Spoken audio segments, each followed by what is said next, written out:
আসসালামু আলাইকুম। আজকের ভিডিওতে আমরা জানব ৩২তম বিসিএসের আন্তর্জাতিক বিষয় নিয়ে প্রশ্ন এবং তার উত্তর। প্রথম প্রশ্ন, জনসংখ্যার ভিত্তিতে বৃহত্তম মুসলিম রাষ্ট্র কোনটি? এর উত্তর হচ্ছে ইন্দোনেশিয়া। রেড ক্রসের সদর দপ্তর কোথায় অবস্থিত? রেড ক্রসের সদর দপ্তর জেনেভাতে অবস্থিত। জুলিয়াস সিজার কেন বিখ্যাত? জুলিয়াস সিজার্স রোমান সম্রাট হিসেবে বিখ্যাত। পূর্ব তিমুরের রাজধানী কোথায়? পূর্ব তিমুরের রাজধানী হচ্ছে দিল্লিতে।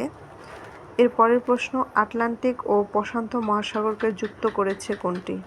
আটলান্টিক ও প্রশান্ত মহাসাগরকে যুক্ত করেছে পানামা খাল। নোবেল পুরস্কার বিজয়ী তাওয়াক্কুল কারমান কোন দেশের নাগরিক? নোবেল পুরস্কার বিজয়ী তাওয়াক্কুল কারমান ইয়েমেনের নাগরিক। গ্রিনল্যান্ড এর মালিকানা কোন দেশের? গ্রিনল্যান্ডের মালিকানা কোন দেশের? গ্রিনল্যান্ড হচ্ছে ডেনমার্কের মালিকানা। গ্রেট হল কোথায় অবস্থিত? গ্রেট হল হচ্ছে চীনে অবস্থিত। তাস কোন দেশের সংবাদ সংস্থা?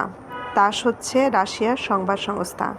ভূপৃষ্ঠের সৌরদীপ্ত এবং অন্ধকারাচ্ছন্ন অংশের সংযোগস্থলকে কি বলে? এটাকে ছায়াবৃত্ত বলে। আমেরিকার চালকবিহীন গোয়েন্দা বিমান স্টিলড্রোনটি কি? এটি হচ্ছে বোমারু বিমান চালিত। আটলান্টিক ও প্রশান্ত মহাসাগরকে যুক্ত করেছে কোনটি? পানামা খাল। যে বায়ু সর্বদাই উচ্চচাপ অঞ্চল থেকে নিম্নচাপ অঞ্চলের দিকে প্রবাহিত হয় তা হলো নিয়ত বায়ু। এর পরের প্রশ্নে আমরা জানব ৩১তম বিসিএসের, যেটা আন্তর্জাতিক অংশ থেকে এসেছে। হাজার হ্রদের দেশ কোনটা? হাজার হ্রদের দেশ হচ্ছে ফিনল্যান্ড। পূর্বে কোন দেশটি শ্যামদেশ নামে পরিচিত? পূর্বে হচ্ছে থাইল্যান্ড দেশটি শ্যামদেশ নামে পরিচিত। হারারের পূর্ব নাম কি ছিল? হারারের পূর্ব নাম সলসবেরি ছিল। হারারের পূর্ব নাম হচ্ছে সলসবেরি। এর পরের প্রশ্নটি হচ্ছে, কবে ফরাসি বিপ্লব সংঘটিত হয়? এর উত্তর হচ্ছে ১৭৮৯ সালে ফরাসি বিপ্লব সংঘটিত হয়। কার্ল মার্কস কোন দেশে মৃত্যুবরণ করেন? কার্ল মার্কস মৃত্যুবরণ করেন যুক্তরাজ্যে। পৃথিবীর সর্বাপেক্ষা বেশি গম উৎপাদনকারী দেশ কোনটি? এর উত্তর হচ্ছে চীন।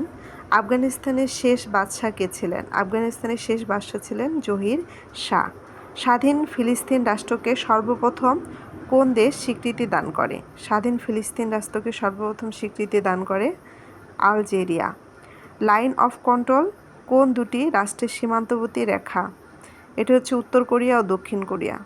মধ্য আমেরিকার কোন দেশের স্থায়ী সেনাবাহিনী নেই? মধ্য আমেরিকার কোন দেশে স্থায়ী সেনাবাহিনী নেই? এর উত্তর হচ্ছে কোস্টারিকা। অর্থাৎ মধ্য আমেরিকাতে কোস্টারিকাতে কোনো সেনাবাহিনী নেই।